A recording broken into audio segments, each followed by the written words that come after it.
Os Miseráveis entre a Lei e a Graça, de Israel Isa, capítulo 4. O Bispo Miriel e a Graça Personificada. Quando se fala de Os Miseráveis, muita gente se lembra logo de Jean Valjean. Mas o curioso é que a história não começa com ele, começa com outro homem. Um homem velho, magro, com olhos bondosos e andar sereno. Seu nome? Charles-François Bienvenu Myriel, o bispo de Digne. Sim, um bispo, mas não aquele tipo de religioso solene e intocável. Myriel era um desses poucos homens que parecem ter sido enviados ao mundo para lembrar à humanidade de que a bondade existe. Morava em uma casa simples, quase pobre. Abriu mão do palácio episcopal e do luxo. Dividia a maior parte de sua renda com os pobres. Visitava os doentes, andava a pé, dizia pouco, fazia muito. Era um homem que havia aprendido a falar com o coração e talvez por isso ouvia tão bem o silêncio dos outros. O povo de Digne o chamava de Monsieur Bienvenu, ou Senhor Bem-vindo. Monsieur Bienvenu, né, que significa em português Senhor Bem-vindo. Porque era assim que todos se sentiam diante dele, acolhidos. Era esse o mundo tranquilo e quase sagrado em que Valjean entrou, sem ser convidado, numa noite fria, depois de percorrer léguas e léguas desde a prisão. Vamos recuar um pouco. Jean Valjean deixara a cadeia depois de 19 anos. O crime que o levou lá? Roubar um pão. O motivo? A fome dos sobrinhos. A pena? 5 anos. Mas ele tentou fugir 4 vezes e isso aumentou a sentença. Saiu, portanto, não como um homem livre, mas como condenado, com a ficha marcada e uma alma esfarrapada. Ao sair da prisão, recebeu um passaporte amarelo, um papel que o identificava como ex-presidiário. Com ele, era praticamente impossível arranjar emprego, pousada ou dignidade. Onde quer que fosse, ele carregava a marca, e era como se dissesse: cuidado, esse homem já foi um animal, e talvez ainda seja.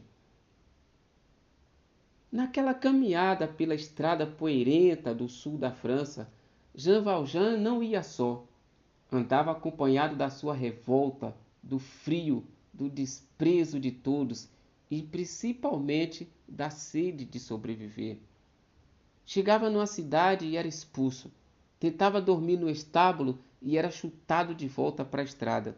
Pedia comida e recebia pedras. O mundo inteiro lhe devolvia exatamente o que ele esperava: rejeição. Foi nessa sequência de portas fechadas e olhares duros que ele chegou a Digne. Já sem esperança, batendo a porta mais uma vez, dessa vez da casa do bispo. Myriel o recebeu, sem perguntas, sem medo, sem julgamentos.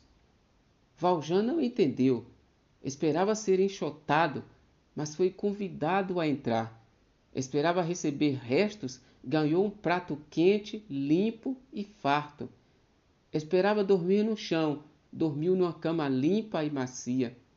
Esperava desprezo, recebeu um olhar de homem para homem. Mas sabe aquele ditado, quando a esmola é demais, o santo desconfia? Pois é, Jean Valjean não era mais um homem comum, era um animal ferido, treinado para resistir, para desconfiar, para atacar antes de ser atacado. Na casa de Myriel, tudo parecia de outro mundo. O ambiente era simples, mas havia uma paz difícil de explicar. O criado era gentil. A irmã do bispo era uma senhora doce e silenciosa.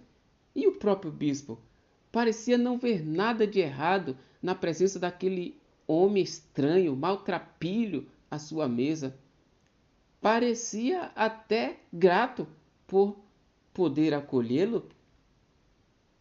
Mas dentro de Valjean a guerra estava travada. Ele não conseguia aceitar aquilo. Não era possível. por que alguém como aquele bispo, que nada lhe devia, agia como se o conhecesse, como se ele merecesse aquele tratamento?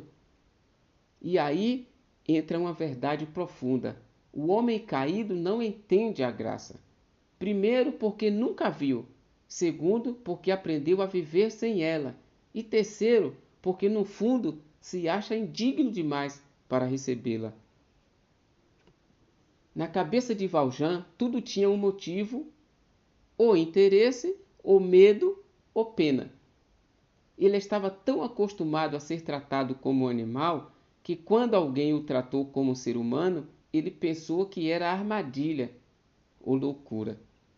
E então, como quem segue o impulso de sobrevivência, mais do que de ganância, ele levantou-se no meio da noite, esgueirou-se pela casa, foi até o armário onde estavam os objetos de prata da casa, o único luxo visível de Myriel, e os pegou.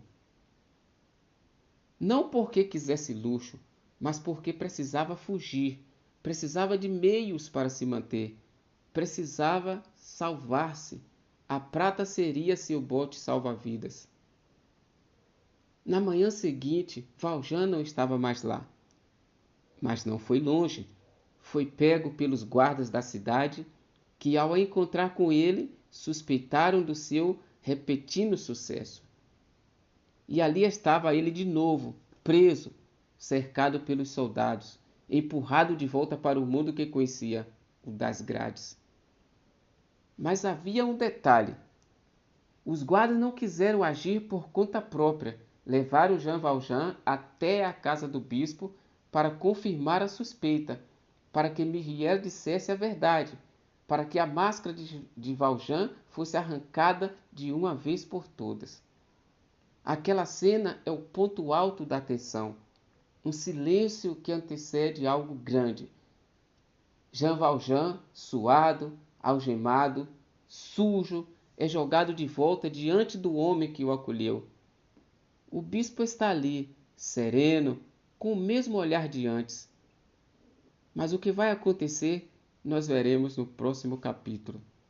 O que importa aqui, por enquanto, é que esse foi o primeiro contato de Valjean com um mundo que ele não compreendia. Um mundo em que as pessoas não viviam pela lógica da sobrevivência, mas pela lógica da generosidade. Um mundo onde não era preciso lutar o tempo todo.